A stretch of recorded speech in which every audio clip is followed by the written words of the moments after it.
47-এ দেশ ভাগের সময় যখন হিন্দু জমিদাররা পালিয়ে যাচ্ছিল, তখন জমিদার নাকি তার মূল্যবান জিনিসগুলো এই বাড়ির মাটির নিচে পুঁতে রেখেছিল।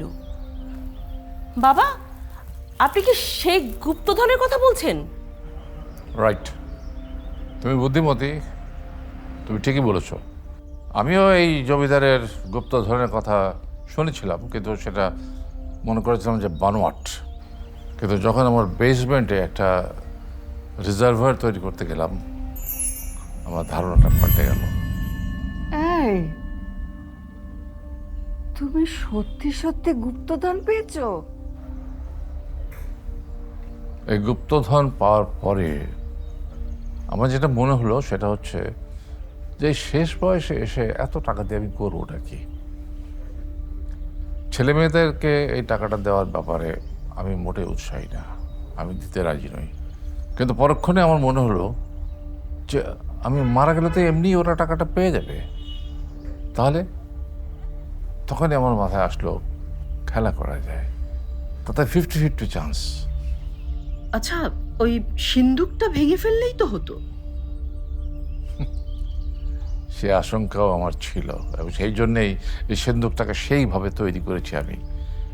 কেউ যদি জোর করে এটা ভাঙবার চেষ্টা করে, তাহলে একেবারে স্বয়ংক্রিয়ভাবে এর ভিতরে রাখা যে অ্যাসিড আছে, সেই অ্যাসিড দিয়ে এর ভিতরের সমস্ত সম্পদ জ্বলে পুড়ে একেবারে ছাই করে দেবে।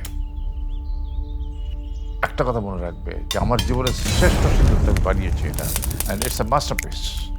এবং সিন্দুকটা খুলতে পারলে এর সম্পদ সমানভাবে ভাগ হবে সবার জন্যে। বাবা, সিন্দুকটা কোথায় আছে? বেসমেন্টে।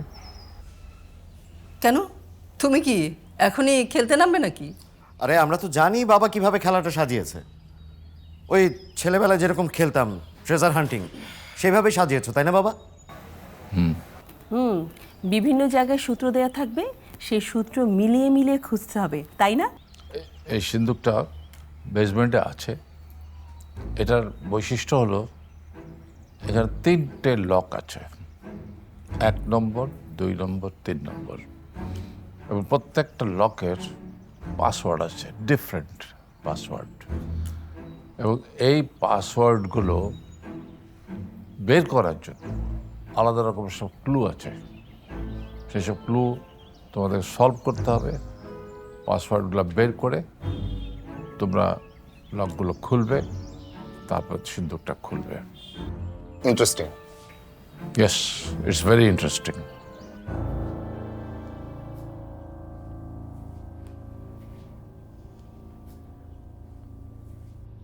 ওরে বাপরে, এ কেমন সিন্দুক রে বাবা, কি অদ্ভুত। বাবার বানানো সিন্দুক সবসময় ইউনিক হয়।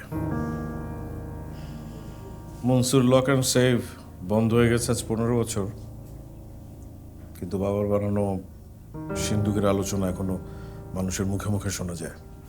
চেয়ারম্যান, তোমার ডকুমেন্টারি বিদেশি ফেস্টিভ্যালে সিলেক্ট হবে তো? ভাই, আমি সর্বোচ্চ চেষ্টা করব। তোমাকে এই ভিডিও করার পারমিশন কেন দিয়েছি জানো? যাতে তোমার ডকুমেন্টারি বিদেশি ফেস্টিভ্যালগুলো সিলেক্টেড হয় আর আমরা সেখান থেকে অর্থ করি পাই। ভাইয়া, এখন আপনারা এই ডকুমেন্টারির প্রডিউসার, অর্থের সাথে খ্যাতিও পান। এইটা কি দেখো তো? কোনটা? এখানে কি লেখা? কই দেখি। কি জানি লেখা আছে, দাঁড়াও পড়ছি। এই বাড়িতে তোমাদের সবচেয়ে প্রিয় জায়গা থেকে শুরু করো। সবচেয়ে প্রিয় জায়গা এই বাড়ির।